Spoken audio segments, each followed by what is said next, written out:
started. Welcome everyone to this afternoon's lecture. I'm Carrie Tirado-Brayman, the director of the Gender Institute, as well as a professor in the English department. And I'm thrilled to see so many of you here for our last lecture in our year-long series called On Misogyny.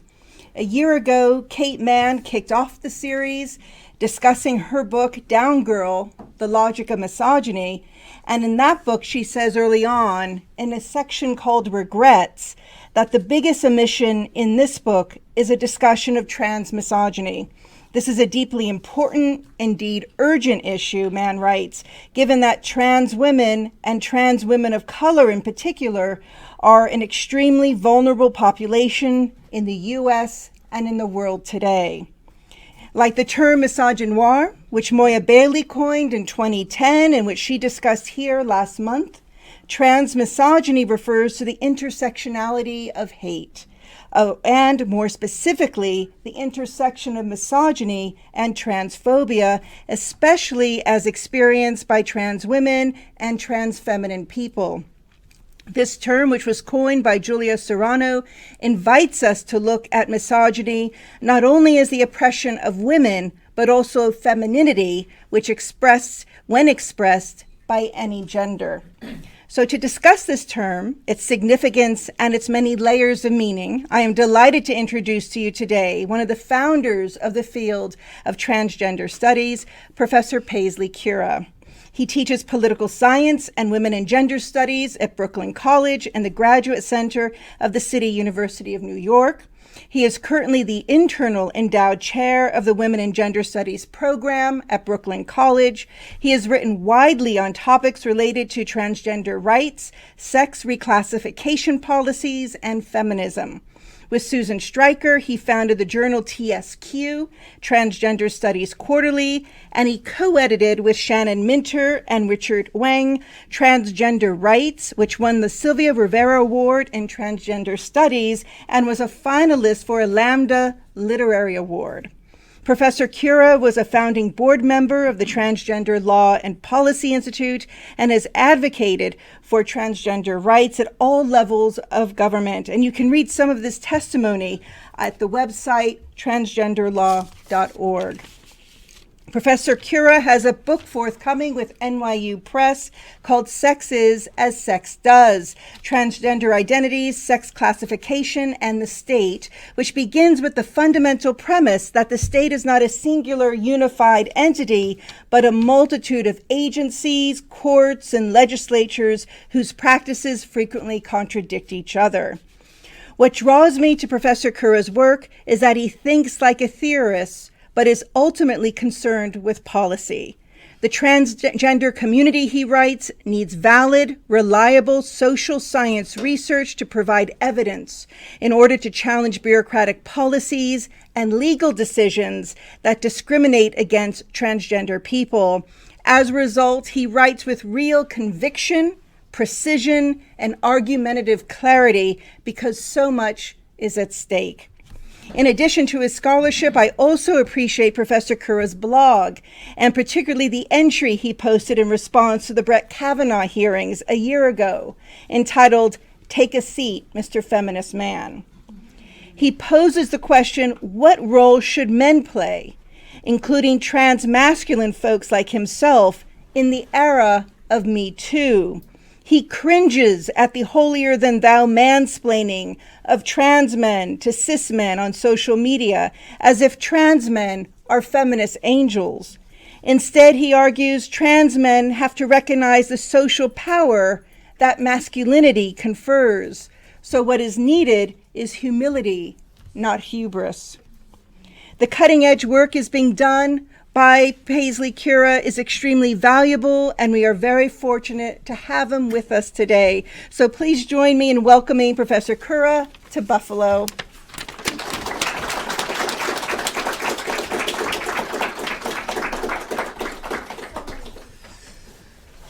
of seats up in front too. Well, thank you so much for that kind introduction. It's one of those things you're listening to and you're like, did I write that? Because that sounds smart.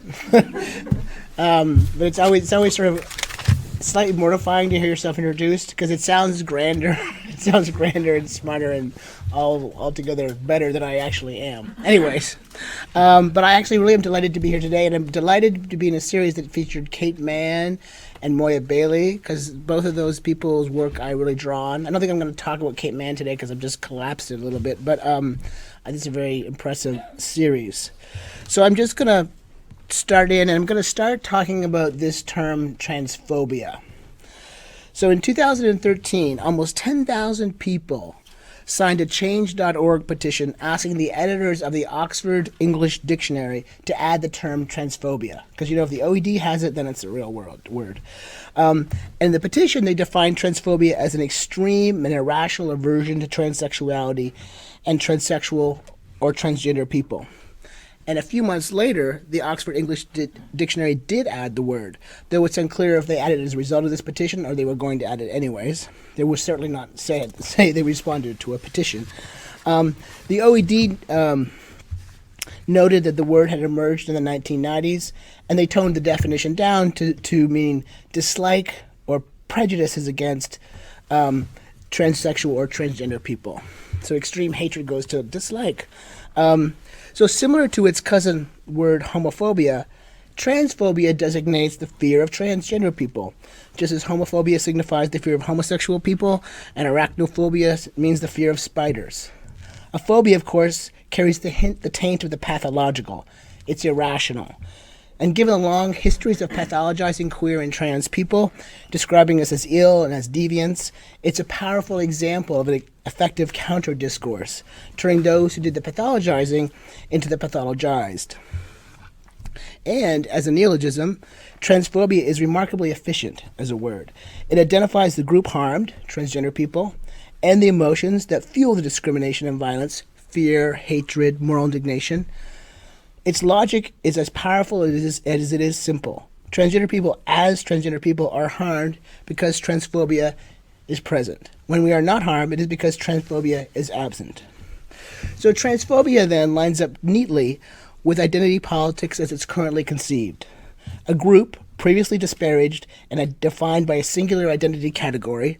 In the case of trans and non-binary people, it would be described as a movement away from the gender assigned at birth. So this group emerges to challenge the forces that deny them their humanity. And so in the mythos of the United States, history marches forward with the expansion of freedom to one group after another. So for example, a few years ago, when then U.S. Attorney General Loretta Lynch announced a federal lawsuit challenging a North Carolina law that restricted bathroom access in schools and public buildings to the sex classification on one's birth certificate, she drew on this story of expanding progress. The lawsuit, Lynch declared, is about the founding ideals that have led this country, haltingly but inexorably, in the direction of fairness, inclusion, and equality for all Americans. Lynch situated the rights of trans people firmly within the civil rights tradition by noting that, quote, "This is not the first time that we have seen discriminatory responses to historic moments of progress for our nation. We saw it in the Jim Crow laws that followed the Emancipation Proclamation. We saw it in fierce and widespread resistance to Brown versus Board of Education. And we saw it in the proliferation of state bans on same-sex unions intended to stifle any hope that gay and lesbian Americans might one day be afforded the right to marry," unquote. Lynch pointed out that it was wrong to discriminate against our fellow Americans for something they cannot control, and ended with a promise to the transgender community. This country was founded on a promise of equal rights for all, and we have always managed to move closer to that promise, little by little, one day at a time, unquote. So while Lynch didn't use the word transphobia in her remarks, it is the foundational logic of a transgender identity politics based on the but-for logic of single-issue discrimination.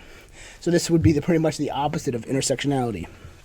So in this logic, negative attitudes towards trans people per se lead to discrimination and violence, though she didn't mention violence.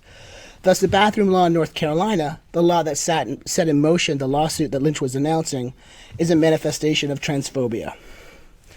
But the term's rhetorical power comes at a cost. It imagines a population equally vulnerable to discrimination and violence. It individualizes what might be better understood as social responses to disruptions in the gender system, and it makes invisible other oppressive systems like racism, capitalism, that expose certain types of bodies to more violence and discrimination. Most importantly, for my purposes today, transphobia takes the gender out of transgender. So I'm going to be arguing for the centrality of misogyny to any analysis of the harms experienced by transgender people. And then I'll expand that framework to look at how gender has actually functioned as a technology of governance that ensured that those we now call cis women got less than those that we now call cis men. And I'll suggest that some of the state-sponsored injustices wrought on trans people are effects of gender arrangements that predated the state's awareness of trans populations. So all this depends on understanding that gender is not neutral, that is not referred to a symmetrical relationship between men and women, but it depends on a hierarchical notion of a gender binary. So, on to misogyny. So I'm going to turn to misogyny.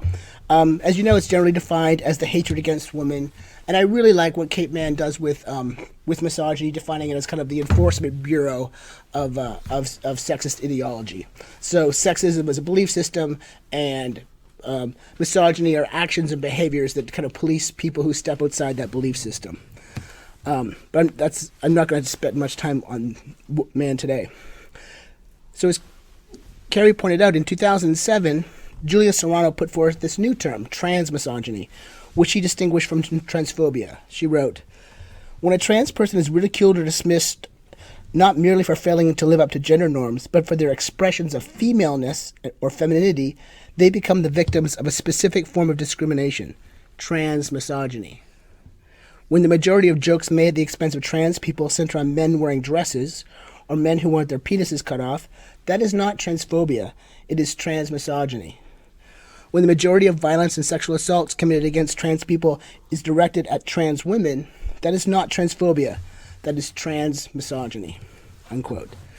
So the real advantage of the term transmisogyny is making very clear when we look at the panic. Is made very clear when we look at the panic over bathrooms. So I'm going to talk about bathrooms I'm going to give a few examples today: bathrooms, hate crimes, and then larger state ways than the state kind of constructions of gender. So as you probably know, there was a huge surge of anti-transgender bills a few years ago. Many legislations had introduced these kind of bathroom bills, though none were permanently enacted. But North Carolina's law was the first bill and the only bill to pass. And this was like 2015, 2016. Just 5 days after the bill became law, the American Civil Liberties Union and Lambda Legal Defense and Education Fund filed suit against it. You know, in the kind of litigation game of all the nonprofits, they're all in a race to file a suit first, so they could be their case, so they might get a case up to the Supreme Court. So they did it. They filed suit in 5 days. In the original filing, the lawsuit's plaintiffs included 2 transgender men who both had birth certificates designating them as female. Certainly on its face, the law applied to trans people of any gender. But by choosing to feature trans men in the lawsuit, the LGBT rights groups were signaling that the animus driving the legislation was not transmisogyny, and it was possibly, gender neutral. But in the rhetoric of the right, in speeches, in campaigns, and in scaremongering videos, often the scaremongering videos would show some creepy guy in a baseball cap sneaking into a girl's bathroom on some playground, and the idea is he could go to that girl's bathroom because he's pretending to be transgender. The rallying cry had usually been along the lines of no men in women's bathrooms. When it was pointed out that every day spent debating the bathroom legislation in North Carolina cost the state $42,000, one legislator replied, $42,000 is not even going to cover the medical expenses when a pervert walks into a bathroom and my little girls are here. So this bill is meant, the rhetoric justifying this bill is that transgender people or imposters might commit violence on other bodies. But the letter saying he's going to be the one committing the violence if he sees a trans woman in the bathroom. It's telling that no trans women were among the named plaintiffs in the first iteration of the lawsuit. By leaving them out, the legal group skirted around the crux of the controversy. This may have been a reasonable legal strategy, but it's not a political response to a raging conservative anti-trans agenda that it really is Exhibit A for the salience of the concept of transmisogyny.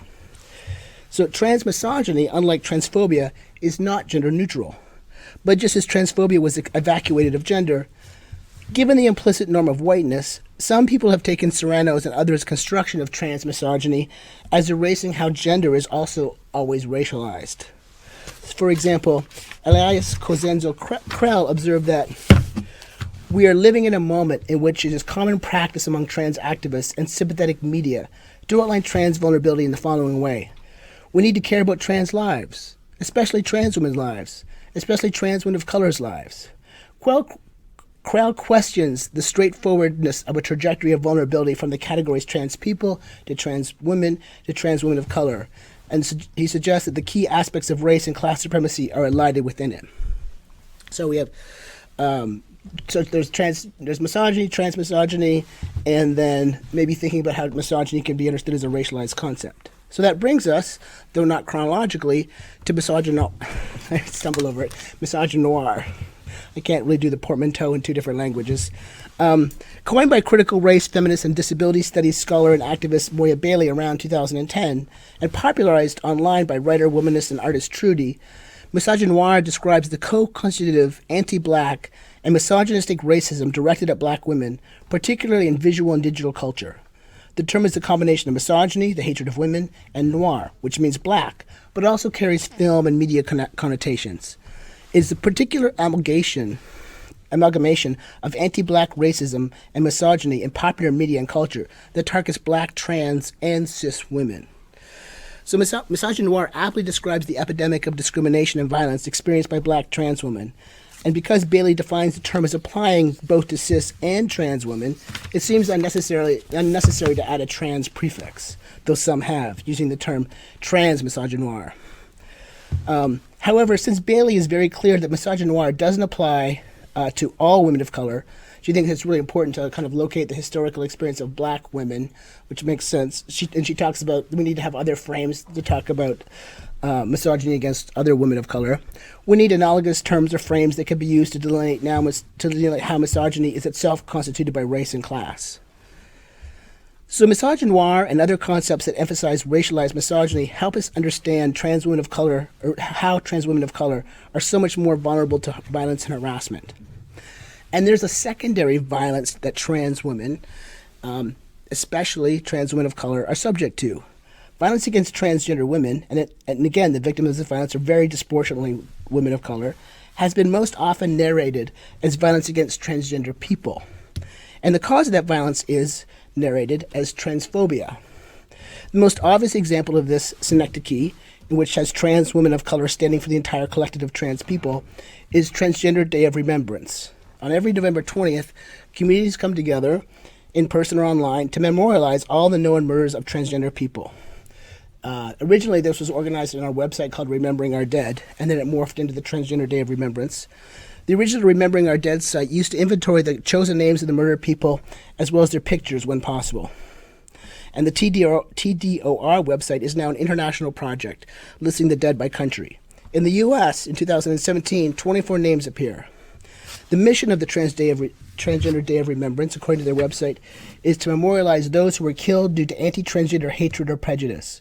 Although not every person represented during the Day of Remembrance self-identified as transgender, that is, as transsexual, cross-dresser, or otherwise gender variant, each was a victim of violence based on bias against trans people. Much of the discourse about the Transgender Day of Remembrance invokes a distinction between cis and trans people's differential vulnerabilities to violence. As leader of a national transgender rights organization wrote in 2011, most people have no idea that trans people in the United States face obscenely elevated levels of violence compared to non-transgender Americans. And that is certainly true. But what is not mentioned in these kinds of statements is that the violence is not at all evenly distributed across the population of trans people. So Trans Day of Remembrance kind of packages violence as against an entire community of people when only certain aspects of that community are actually likely to experience the violence. And this is not to say that Trans Day of Remembrance ceremonies are not important moments for marking the deaths of members of the community, just to say that people might, be aware of who especially is paying the price. So the problem of violence against trans people then often gets packaged as an issue of anti-transgender prejudice and hate. Hate crimes serve as an insignia of the entire group's vulnerability, even though the exposure to violence differs significantly based on race, class, gender, and other aspects of one's social location. Even Judith Butler universalizes the violence. And so she's like the last person to universalize anything, probably, except psychoanalysis. But she says, every time one trans person is killed, the message goes out to every trans person. You are not safe. This dead body could be yours. But as scholars such as Sarah Lamble, Riley Snorton, and Jin Harita-Warren have shown, the universalization of these crimes turned the deaths of trans women of color into commodities that are monetized, becoming sources of value for largely white LGBT and trans organizations. Organizations that also generalize the violence against transgender people, not against women. As artist, activist, and sex worker Mirha Soleil Ross puts it, and she's very blunt, trans activists use their death as fuel in their crusade for transgender rights. Moreover, in many cases, the violence that trans women experience might not have a lot to do with their transgender identity or their gender nonconforming practices. As Ross argues, when you look at the majority of transsexual, transvestite, and transgender people who are attacked, raped, or murdered, being a prostitute and being part of that specific social and cultural context seems to be a common denominator. For example, one year, the transgender TDOR website normalized the deaths of 4 trans women from Toronto. So Ross is Canadian, so she's looking at the Canadian figures. Ross points out they were all trans sex workers who were murdered while working. But one victim was killed by a client who didn't know she was transsexual. She had done everything. Like, she's completely passed as a genetic woman. The man who killed two other trans women as sex workers also shot a non-trans prostitute the same night. He was on a killing spree and targeting prostitutes. For the 4th death, all that is known is that she was strangled and that some DNA found on her body was linked to the sexual assault and attempted murder of another sex worker, a non-transsexual woman. So clearly the violence that these trans women experienced was not discontinuous with violence that cisgender sex workers experience. Their deaths might not have been triggered by transphobia or even by transmisogyny. This is not to say that only sex workers are targeted for violence, but as a consequence of the packaging of the Transgender Day of Remembrance as a day to mourn the lives lost to transphobia, other positions that make people vulnerable, such as poverty, race, and doing sex works in jurisdictions that criminalize it, are made invisible. So those are like a couple of examples of transmisogyny and how we need transmisogyny, and how we also kind of need to factor in all these other kind of social locations and not just package it as one thing. So now I'm going to turn to the question of gender in the state. And so some of the people who I spoke to this morning, hopefully this isn't too repetitive. I try to use different examples. So now I'm going to move from bathroom and hate crimes to talk about gender as a tool of governance.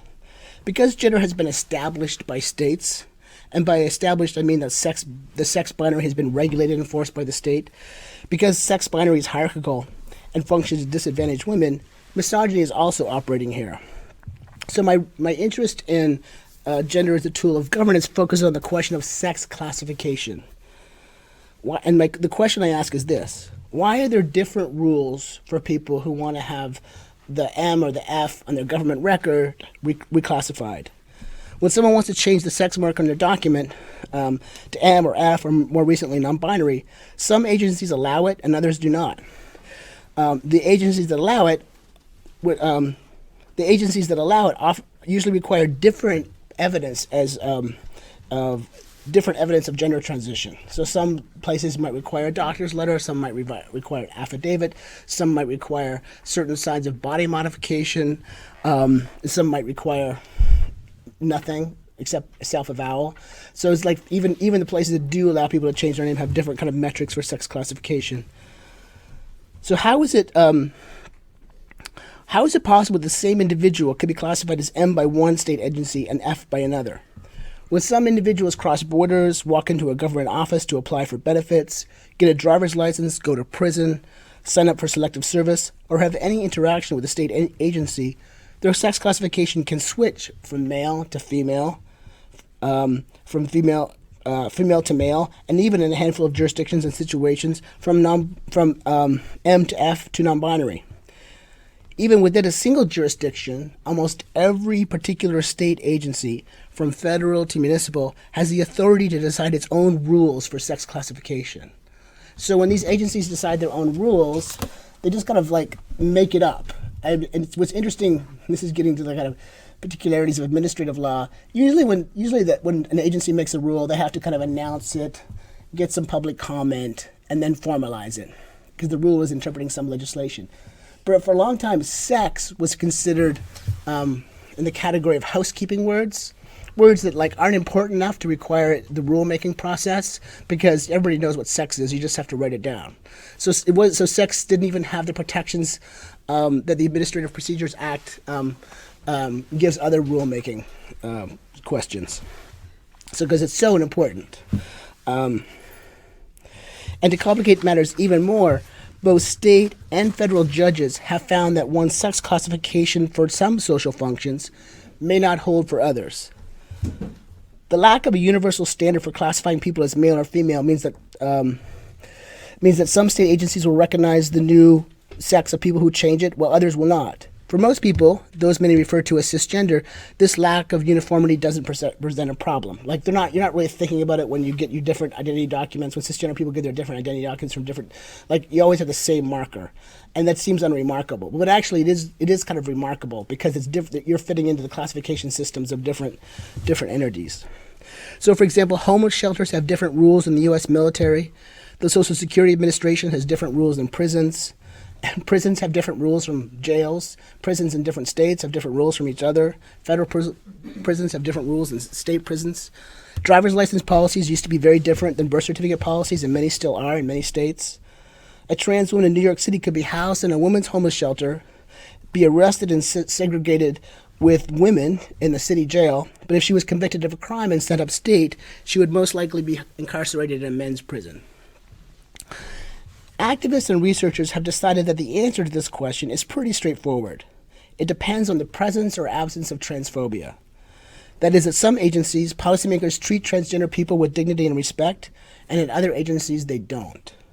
This is similar to the but-for logic that construes discrimination and violence against trans people as a result of a bias or hatred against people because their gender identity or gender expression is not associated with the sex they were assigned at birth. That it's just transphobia, it kind of explains these policy differences. There's some agencies that are nice and some that aren't. And certainly sometimes policy differences are the result of officials who are more open or welcoming. Gosh, it might have even, there was some city, I'm trying to think it was Buffalo. We used to kind of track all the cities that passed non-discrimination ordinances. And you could sort of, and this was back in the 70s and 80s, and you could kind of just guess, like, which cities would pass it, like Minneapolis, Durham, North Carolina, Ithaca. Like, those are like, oh yeah, Ithaca's passed like a transgender inclusive non-discrimination law. That's like not rocket science. But once in a while, you'd find a city that was just like, what? That place did? And and that would always be the result of like some trans person who was out working for the city government or some city official would, be in the city. Everybody would know him or her. And they're like, well, we don't care about this issue, but we don't want to annoy, Joyce Green or whatever. And so that you would have this kind of, this weird kind of presence of non-discrimination laws in what we now call red states. But overall, I argue that it's not really that simple. I suggest that we can't understand the obstacles to sex reclassification without understanding how gender got baked into the architectures of the state in the first place. And this requires seeing that questions of transgender justice are deeply connected to questions of women's equality.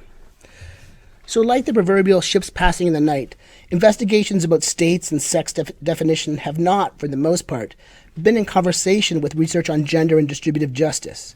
Distributive justice is like a fancy word for just saying who gets what. It's not so much recognition, your identity papers, it's like, do you get Social Security? If you're, like the classic example of distributive justice was the passing of the Social Security Act in 1935, and they exempted domestic workers and agricultural workers. And many domestic workers and agricultural workers were not white. So that would be an example of like distributive justice. Scholarship and advocacy about trans rights have hewed closely to the language of recognition, focusing on the special case of sex misclassification. A little bit of tinkering with the rules, perhaps the adoption of a uniform standard for all jurisdictions, or even the disestablishment of sex altogether, and the unfairness is reformed away. That's kind of the classic vision of the transgender rights movement. Let's just get the right definition, we'll just explain to these officials what it means, and eventually they'll rule the right way. Feminist scholarship, by comparison, is all about understanding how gender operates as a foundation for a host of other social arrangements, not just marriage, but the family, private property, and citizenship. But for a long time, that scholarship took the categories of M and F as a priori when examining how states use them to distribute resources and rights, if it mentioned them at all. What's more, the differing criteria for sex definition from agency to agency and from court to court, from jurisdiction to jurisdiction, and from one social function to another, like marriage or identity documents, which should be seen as like a real wellspring of data, has either been overlooked or examined only as weird illogical discrepancies in the classification of trans people. So thus far, neither research on the ins and outs of sex classification policies, nor work on gender as a distributive mechanism for states, has examined how these issues are not just connected, but mutually constitutive. So I should say, I use the word sex now when I talk about identity documents. I don't use the word gender. I think of gender as referring to kind of, large kind of historical and social arrangements and ideologies around, how men and women are supposed to behave. And I refer to sex, I'm not suggesting that sex is some known biological quantity, but I refer to sex in my work, it only means what the government says it means. So sex is like something that has been defined by a state agency that has the force of law. So everybody's arguing about what sex is, and I don't answer that question in this book. I just say, well, sex with versus Alabama is this, and for New York it's that. So it changes. So what sex turns out to mean legally will often depend on what it has done or what it continues to do for particular state projects, and how the work is imbricated in other processes involved in the giving of and taking of money, pleasure, liberty, health, and life. So that there has never been a uniform policy governing who is male and who is female is partly the result of the fact that there's not one hierarchical state, but rather many jurisdictions and agencies that each have the sovereign power to define sex. But it was not the result of intentional hostility towards people called transsexual in the 20th century or transgender and non-binary people in the 21st century. Instead, at the outset, those groups inhabited and still continue to inhabit in many jurisdictions and agencies what Susan Leigh Starr and Jeffrey Bacher would call residual categories, that which is left over after classification is built. And the classification was built to make the gender binary distributive mechanism for what we now call cis men and cis women. So they weren't thinking, oh, how can we get the transgender people? They just weren't thinking of transgender people. As they started, like with the Social Security Act in the 1930s, the state had to be like, okay, we're going to provide retirement benefits to people, some people, but we need to keep track of them. And now we need everybody to get a birth certificate. And people weren't getting birth certificates. Like, why get a birth certificate? How does the government have to do with it?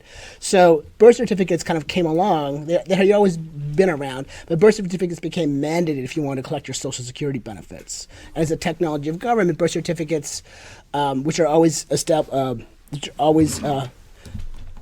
controlled by states, except for New York City. New York City is its own birth certificate jurisdiction. When they came up with the classification system for birth certificates, they weren't thinking of transsexual people back then.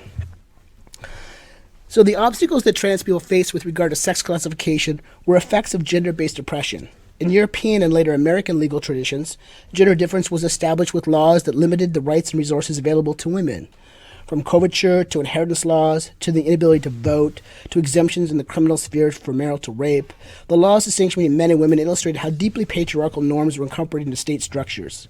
Over the course of the 20th century, the machinery of state-sanctioned gender discrimination was slowly and unevenly dismantled in the United States.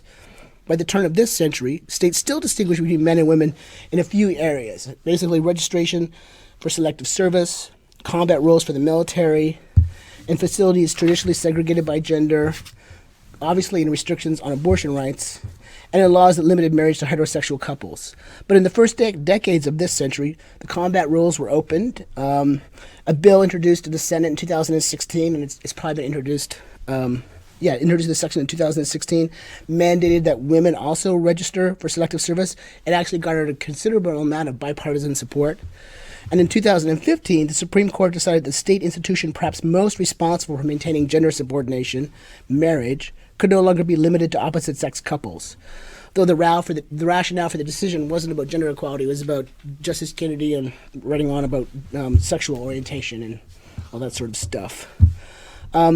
But it's no accident that claims for recognition put forward by those outside the traditional gender binary entered the mainstream just as a state-mandated gender inequality was in its death throes. Like, I'm not saying men and women are equal, but state state formal legalistic ways of saying men get to have more stuff, is basically that has been disestablished. So certainly a minoritizing identity politics neatly packaged as transgender rights is partly responsible for these successes. In a larger sense, however, the achievements so far, and those yet to be realized, have also been made possible and will be made possible as barriers to reclassification continue to fall by first wave, second wave, and third wave feminism. Over the course of the 20th century, the now much maligned and classically liberal movements known as first and second wave feminism succeeded in lowering the stakes for sex reclassification. Although governments continue to classify people as M or F, the consequences of sex classification now matter much less, because an F designation can no longer be used to curtail civil and property rights, to deny equal access to education and the professions, or to enforce heteronormativity through the bans on same-sex marriage. It is precisely because there is so much less at stake in sex classification than there used to be that policymakers and judges have less reason to deny reclassification requests and reforms, or to erect obstacles such as genital surgery requirements. So for my purposes, when Obergefell happened in 2015, that was like the last barrier to a lot of sex reclassification problems, except for Trump, which we could talk about in the question section, and except for incarceration, which you can also talk about. So with a formal allotment of rights and resources based on gender has ended, the precondition for that maldistribution, the ability of governments to distinguish between men and women and to use their police powers, which is the sovereign capacity to ensure the health, safety, and welfare of the population. Like most of the rules, the laws and regulations we live on are the police powers, health, safety, regulation. The fact there's an exit sign, that the lights are so high, there's all these doors. There's like so many rules that we live by that are just no one pays attention to until you realize that you try to change your gender. But this ability of governments to distinguish between men and women remains part of the legal architecture. So the sex classification that was the prerequisite for state-sponsored gender discrimination remains, even as its initial reason for being has disappeared. So although sex has been largely been disestablished, comparing sex classification cases and policies still can tell us a lot about how sex is used to further state projects. When it comes to governance, sex is as sex does. What matters most is not what sex is, like is it chromosomes, is it genitals, is it, surgically reassigned bodies, is it gender identity? So what matters most is not what sex is, but how the classification is used and has been used historically by a particular agency. So, for example, states were always pretty quick to make it easy to change the sex classification on people's driver's licenses. And that's not because they were being nice. Maybe there were sometimes some of them were being nice. It's because one of the purposes of states is to kind of keep track of a territory, of this like sovereign area. And states keeping track of their territory need to know who people are. So if I get pulled over by a police officer, if I go through the security at the airport and I have an F on my driver's license and I'm like, bearded, balding, kind of paunchy person, I don't really look like an F. So that creates confusion for the state. And so that's why driver's license policies and many identity document policies were easier to change. But courts decided, this is pre-Obergefell, but courts decided that when it comes to marriage, trans people should be classified according to their birth sex. Their sex is assigned at birth. And that's because traditionally marriage laws have regulated the transmission of property and the reproduction of families and nations. And the presence of a trans spouse would make it too obvious that these processes are social, not biological. So there's a deep connection between trans and feminist movements. The trans rights movement seems focused on status and recognition, who one is, while feminist politics now focus on what one gets or distributive equality. And my work shows that looking at what happens to trans people can tell us a lot about how gender was used and might still be being used as a technology of governance to decide who gets what. Just going into the Social Security regulations, like you think it would all be fine now that there's no Obergefell, but the Social Security regulations used to say, so if you're married and if you're transgender, come to your partner dies. If there's a partner of a transgender, someone in a marriage involving a transgender or cisgender person dies, this is before when there was a ban on same-sex marriage, come to the office so we can sort you out. And the field guide for the Social Security agency is like, call in a lawyer because we actually can't sort this out because it might depend on where they were married, when they were born, what jurisdiction they got the birth certificate in, where they lived. Like the Social Security Administration couldn't even guarantee survivor benefits. I mean, they would like to under some administrations they would like to take it away, but they created a lot of problems for people. So this should not be of interest only to scholars. If the trans political movement fails to challenge the larger asymmetry of power and gender relations that has been responsible for cementing sex into legal structures in the first place, and is now responsible for continuing gender subordination outside the legal sphere in abortion, pay disparity, structures of work and family life, that disproportionality that disproportionately affect women, especially poor women, it will indeed turn out to have been nothing more than a minoritizing, single-focused, limited project. So just to conclude, and going back to North Carolina again, during the North Carolina bathroom imbroglio, dozens and dozens of Fortune 500 CEOs had no hesitation in signing onto a letter admonishing the state for passing the law. Many businesses and governments threatened to boycott. But why has there been so little talk of boycotting anti-abortion states? Mark Zuckerberg and other CEOs have no hesitation calling anti-LGBT laws bad for employees and bad for business. So why are they so silent on the abortion issue? Why has the trans movement had so many successes even as abortion rights are constantly being curtailed in red states? I don't know the answer exactly, but here's one fascinating statistic. A 2015 poll found that 72% of the millennial generation in the United States favored laws banning discrimination against trans people.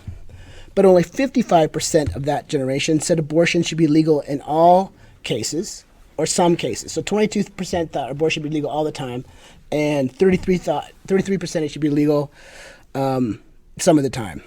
So given this divergence of public opinion on trans and abortion access, it's no wonder that businesses are silent on abortion rights.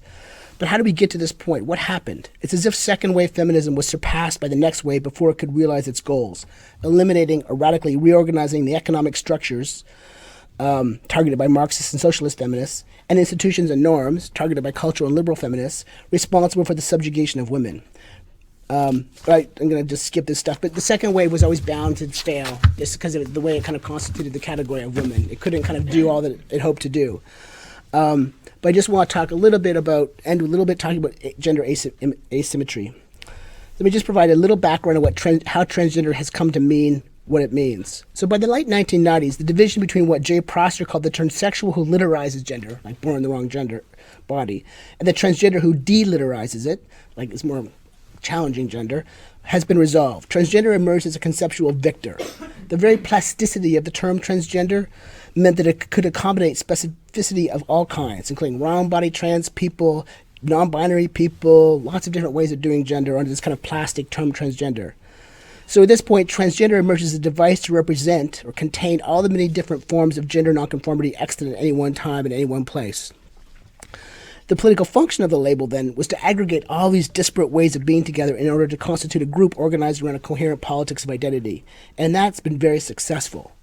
But transgender also obscured and continues to obscure fundamental disagreements between those it shelters about sex, about gender identity and the gender binary, and about transgender, the ontological status of the body, the fixity of gender, and the differential vulnerabilities based on race and class. So the point of this very abridged genealogy of transgender is to show how the term found an intellectual foundation in the trends in what became the dominant tendency in U.S. feminist theory.